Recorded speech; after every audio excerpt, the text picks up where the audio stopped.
Vail is back. Okay, they didn't really go anywhere, but to me, it feels like they're coming back in a really big way, and there's a lot of hype around it right now. After about 7 long years in development, they are stripping away the early access title and have gone full release on the Quest and Steam stores, and they also have cross-play and cross-account linking, meaning you can own the game on both Quest and Steam, and everything you do in one happens on the other. I'll get more into that in a little bit. And to celebrate the full release, I have partnered with the team at Vail to give you a chance at winning a beast of a custom VR gaming PC, as well as some other prizes. Just stick around for a moment and I'll let you know all the details. The team at Vail has created what they call unparalleled combat in their game due to the incredible amount of attention that they've put into their weapons, making them very physics-based. Everything that you do can collide with things on the map and with other players. And since upgrading to Unreal Engine 5, they've been able to make sure the game is smooth, whichever platform you're playing on. And before I say more, let me tell you how to enter this giveaway they're doing. The giveaway is now live and you can get links to it in the description and or comments of this video, or just head to jBahrVR.com and it'll be right there for you.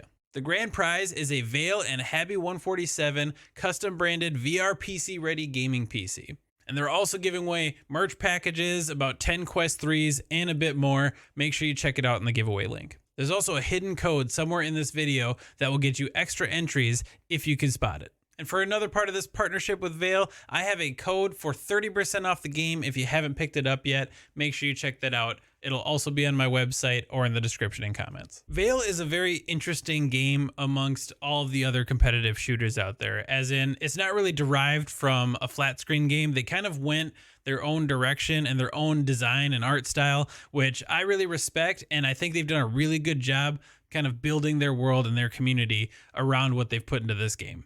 And folks that have been in any of my live streams know how much of an esports nut I can be. I've even attended all 3 of the North American CSGO majors, so I personally am a sucker for anything that's targeted towards esports. And I bring this up because it feels like the team at Vail has put so much time, effort, and focus into making this game in esport.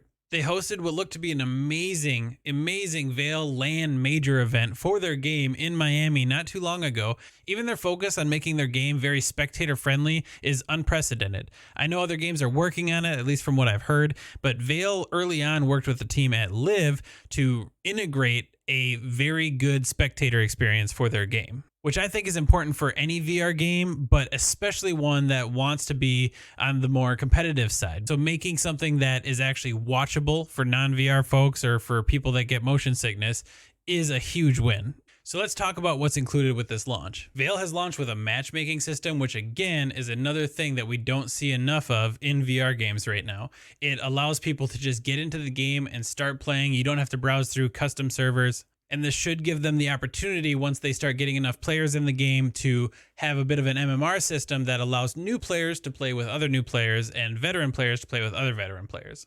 I would love to see matchmaking systems show up in more competitive games out there. Does anyone remember when Pavlov was going to have one? And now they also have a progression system for leveling up and unlocking weapons and skins, which again is something we're starting to see more with other titles out there, but I love that Vail put it in. It really gives people a reason to stay in the game, and it gives you ways to earn in-game aesthetics without just paying for DLCs. And earlier I mentioned account linking, so let me just describe it real quick. Vail made it very easy for you to link your Quest and Steam versions once you're in the game. That means if you have the game on both platforms and you have them linked, all of your progression, your skins, and all of that stuff is shared between the two. So if you have a PCVR gaming setup and a standalone setup like I do, you can switch between them. Sometimes if I just want to get a quick couple games in, I'll throw on my Quest and I'll play somewhere else in my house versus in my studio here. So it means a lot to me to have that. I know not everybody's going to have the game on both platforms, but having that flexibility is huge. They've also introduced new weapons, which I would say are pretty much FPS necessities, like the deagle and shotguns, along with dropping a couple of new maps, which are called Atmos and Void. They've also added a friends and party system, which makes it super easy for you to queue up with your buddies. And lastly, one of the new things that they've added, which seems simple, but I think is really awesome to be able to have and show in VR games, because again, another thing that we don't see a lot of is leaderboards and stats, which they are hosting on their website. I think it's another thing that shows their commitment to competitive play and providing the ability for people to try to compete with each other from a leaderboard level. I am looking forward to working on my progression and getting leveled up so I can get everything unlocked. I know I'll be jumping into Vail a lot more, so make sure you check out my live streams, which are every Monday, Tuesday, and Thursday starting around 8 p.m. Central Time. I go live on TikTok, YouTube, and Twitch, so pick your poison. And over there, you will likely catch me playing some Vail. Well, cheers everyone. I hope this helped you out, and I hope to see you out there in Vail real soon.